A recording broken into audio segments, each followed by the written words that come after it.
दोस्तों, क्या आपने मुर्गी की आकार के चर्च के बारे में सुना है, जिसे कई सालों पहले आधा बनाकर छोड़ दिया गया था? और क्या आप जानते हैं कि सन 2000 में नष्ट हुआ जहाज अब किस स्थिति में है? अगर नहीं तो चलिए हमारे इस वीडियो में हम आपको कुछ ऐसी ही रहस्यमयी इमारतों और वस्तुओं के बारे में बताने जा रहे हैं जो कि कई सालों पहले लावारिस हालत में छोड़ दिए गए थे। Number 9, MS world discoverer. MS world discoverer, जो कि एक क्रूज जहाज था, सन 1974 में जर्मनी के शिकागो अंडरवेस्टर द्वारा डिजाइन और निर्मित किया गया था। BWA डिस्कवरर निर्माण के दौरान जहाज का निर्माण जर्मनी के ब्रेमर हेवन में पूरा हुआ था। आकार की बात की जाए तो इस जहाज की लंबाई 87.51 मीटर और गहराई 8.72 मीटर है, जो कि 30.6 किलोमीटर प्रति घंटे की गति से चलता था। 167 सवारियों की क्षमता रखने वाला जहाज, जो कि नॉर्थ वेस्ट पैसेज के 8000 मील की दूरी को आसानी से नेविगेट करने की क्षमता रखता है। दोस्तों, सन 2000 में एक अज्ञात चट्टान से टकराने के कारण वो बहुत हद तक नष्ट हो गया था, जो कि एक बहुत दुखद और भयानक दुर्घटना थी।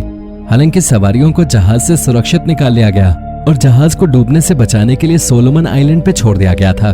कई सैल्वेज कंपनियों द्वारा जहाज को पुनः प्राप्त करने का प्रयास किया गया, लेकिन सभी ने पाया कि सोलोमन आइलैंड समूह के गृह युद्ध के दौरान जहाज स्थानीय लोगों द्वारा पहले ही तोड़ दिया गया था।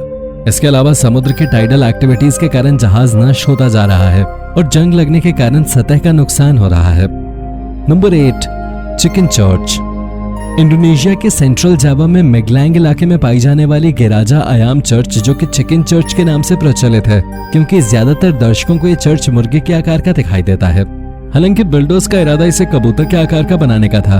1990 के दशक में डैनियल अलमजा द्वारा इमारत का निर्माण हुआ था। उन्होंने दावा किया था कि भगवान ने उन्हें सपने के माध्यम से चर्च बनाने के लिए प्रेरित किया है। डैनियल ईसाई धर्म से संबंध रखते थे, लेकिन अच्छी बात यह है कि इसके बावजूद भी प्रार्थना करने आए सभी धर्म के लोगों का वहां स्वागत किया जाता है। विभिन्न कठिनाइयों और स्थानीय प्रतिरोध के कारण निर्माण का काम सन 2000 में रोक दिया गया था। पिछले दशक में कई फिल्मों में साइट के चित्रण के बाद चर्च ने एक अलग लेवल हासिल कर लिया है, जो कि पर्यटकों के लिए प्रसिद्ध आकर्षण का केंद्र बन चुका है, जहां शादी करने और फोटोज लेने के लिए लोग आते हैं। धार्मिक कार्यों के अलावा चर्च का उपयोग विकलांग और ड्रग्स करने वाले लोगों के पुनर्वास के लिए भी किया जाता है, जिसकी आज के समय में बहुत जरूरत है। Number 7, BOS 400 shipwreck. BOS 400 एक फ्रांसीसी डेरिक जहाज है जो 26 जून 1994 को रूसी टगबोट टाइगर द्वारा खींचे जाने के दौरान गिर गया था। टाइगर को दक्षिण अफ्रीका में स्थित कॉन्गो गणराज्य में केप टाउन से BOS 400 को टो करने के लिए चार्टर किया गया, लेकिन एक विशाल तूफान के दौरान टो की रस्सी ढीली हो गई और जहाज को सैंडी बे के पास ड्वेकर पॉइंट के पास छोड़ दिया गया, जहां SS ओकबर्न के पहले के मलबा था। कई प्रयासों के बावजूद जहाज के मलबे को कुल नुकसान माना गया, क्योंकि जहाज के मलबे को प्राप्त करने में लोग असमर्थ थे। BOS 400 आज एक मलबे के रूप में बना हुआ है, जिसमें एक बड़ी क्रेन और सुपर स्ट्रक्चर का हिस्सा समुद्र तल से ऊपर दिखाई दे रहा है। मलबा धीरे धीरे बिखर रहा था। टाइगर को सन 1987 में पोलिश शिपयार्ड में बनाया गया था। दुर्घटना के बाद वो 1994 से 2000 तक केप टाउन डॉक में बेकार रखी रहे, फिर उसे $6,25,000 में बेच दिया गया था। Number 6, only UFO village. Only village Taiwan में मौजूद एक ऐसा प्रसिद्ध गांव है जिसे दुनिया भर में जाना जाता है, और ऐसा इसलिए क्योंकि यहाँ मौजूद घर UFO के आकार के बने हुए हैं, जो दिखने में बहुत ही ज्यादा आकर्षक लगते हैं। पर इतना आकर्षक होने के बावजूद भी ये गांव पूरी तरह से खाली है, क्योंकि इसमें कोई रहता नहीं है और यहाँ रहने वाले लोग इस शहर को छोड़कर चले गए हैं। एक और इतने खूबसूरत शहर को छोड़ने का कारण इसके निर्माण के समय घटित हुई कुछ अप्रिय घटनाएं थीं, तो वहीं दूसरी ओर इस गांव को छोड़ने का प्रमुख कारण इसके आसपास के क्षेत्रों में हो रहा विकास था, जिसकी वजह से यहाँ के लोगों ने बेहतर जीवन की तलाश में इस शहर को छोड़ दिया था और तभी से ये शहर वीरान है। हालांकि कोई नहीं जानता कि आखिर इस गाँव के वीरान होने का सही कारण क्या है, और ये आज भी एक रहस्य बना हुआ है। Number 5, Chatillon car graveyard.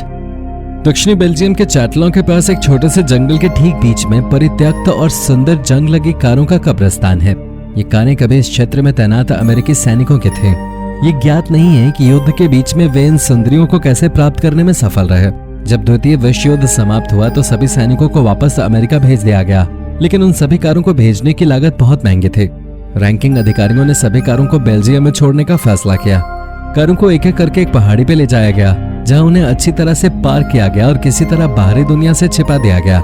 एक समय में चैटेलॉन के आसपास 4 कब्रिस्तान थे और 500 से अधिक वाहन थे। हालांकि आज यहाँ केवल एक ही कब्रिस्तान बचा है, जिनमें मौजूद कारों को समय के साथ जंग और क्षय ने खराब कर दिया है। Number 4, lake Reschen belltower. Lake Reschen उत्तरी इटली में स्थित झील है जो 60 साल पहले बनाई गई थी। इस झील का निर्माण सन 1920 के दशक की शुरुआत में हुआ था। 1939 में एक ऊर्जा कंपनी द्वारा 2 पड़ोसी और अलग अलग प्राकृतिक झीलों से एक विशाल कृत्रिम झील बनाने का फैसला किया गया। इस योजना का मकसद क्षेत्र के लिए बिजली पैदा करना था। इस योजना की वजह से कुछ इलाकों में बाढ़ आ गई, जिससे लगभग 1290 एकड़ विकसित और उपजाऊ भूमि जलमग्न हो गई और 163 से अधिक घरों में पानी भर गया। शायद ही आपको मालूम हो कि घाटी में रहने वाले निवासियों ने इसका जमकर विरोध किया, लेकिन परियोजना को रोकने के उनके प्रयास निष्फल रहे। बाद में बांध का निर्माण 1940 में शुरू हुआ। द्वितीय विश्व युद्ध ने कुछ समय के लिए निर्माण कार्यों को रोक दिया और अंततः जुलाई 1950 में युद्ध के बाद इसे समाप्त कर दिया गया। आज हरे नीले पानी की सतह पर दिखाई देने वाला घंटीटार का ऊपरी सिरा घाटी के पुराने शहर ग्रुन और पूर्व जीवन का एकमात्र अवशेष है। अकेला घंटाघर 14वीं शताब्दी के एक पुराने चर्च का हिस्सा था, जो 55 फीट तक पानी के स्तर तक पहुंचने पर बाकी इमारतों के जैसे ये भी भर गया था। दोस्तों, इस झील के बारे में स्थानीय लोगों की एक मौखिक कहानी काफी डरावनी है। उसके मुताबिक चर्च की घंटियां कभी कभी सर्दियों की रातों में बजती हैं, जबकि सच तो यह है कि उन्हें 60 साल पहले हटा दिया गया था पानी आने से कुछ दिन पहले और टार के आधार और पहले आधे हिस्से को डुबो दिया। Number 3, Laplace castle. Northern Poland के एक छोटे से गांव लैप्लेस में एक इमारत मौजूद है जिसे लैप्लेस कैसल के नाम से जाना जाता है, जो प्राचीन महल या मध्ययुगीय किला बिल्कुल भी नहीं है। दरअसल इस इमारत का निर्माण 1979 में शुरू हुआ था, जहां कलाकार पाइतर काज़िमियर्क्स एक स्टूडियो बनाना चाहते थे जिसमें स्विमिंग पूल और बॉलरूम मौजूद थे। इसके अलावा इमारत में 12 टावर्स भी मौजूद थे, जो कि 12 अपोस्टल्स को दर्शाते हैं। लेकिन धन की कमी के कारण और इमारत बनाने के लिए जमीन का परमिट न होने के कारण निर्माण को रोक दिया गया। कुछ लोगों का कहना है कि पीटर ने हार नहीं मानी और अभी भी वो इसे पूरा करने की कोशिश में लगे हुए हैं। हालांकि अब इसकी दीवारें कमजोर पड़ चुकी हैं, लेकिन पर्यटकों के बीच ये अभी भी प्रचलित है। Number 2, Bartini Beriev VVA-14 planes. दोस्तों, जब अमेरिका और सोवियत यूनियन के बीच शीत युद्ध चल रहा था, तब दोनों ही एक दूसरे से ज्यादा बड़े और घातक हथियार बनाने की होड़ में लगे थे।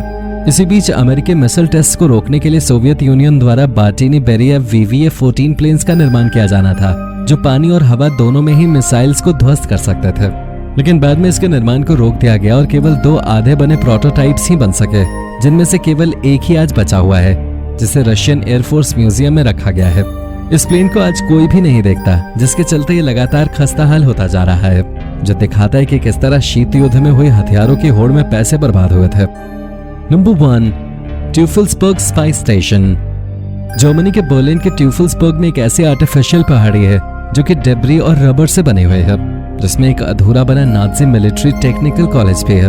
बर्लिन के ग्रुनवाल्ड फॉरेस्ट के उत्तर में स्थित टेल्टो प्लेट्यू से लगभग 80 मीटर और समुद्र तल से 120.1 मीटर की ऊंचाई पर मौजूद इस पहाड़ी पर शीत युद्ध के दौरान एक US लिसनिंग स्टेशन था। लेकिन जब शीत युद्ध खत्म हुआ तब स्टेशन को ऐसे ही वीरान छोड़ दिया गया, जिसके बाद से यहाँ कोई आता जाता नहीं था। हालांकि काफी सालों बाद जब लोगों को इसके बारे में मालूम हुआ, तब बहुत से लोग इसे देखने आने लगे। खैर, ये स्टेशन आज भी जस का तस खड़ा हुआ है, पर अनदेखी के चलते इसके कुछ हिस्से कमजोर होकर गिरने लगे हैं। तो दोस्तों, ये थी हमारी एक और इंटरेस्टिंग वीडियो। अगर आपको वीडियो पसंद आई हो तो इसे लाइक करें और हाँ, जाते जाते चैनल को सब्सक्राइब जरूर कर दीजिएगा। धन्यवाद।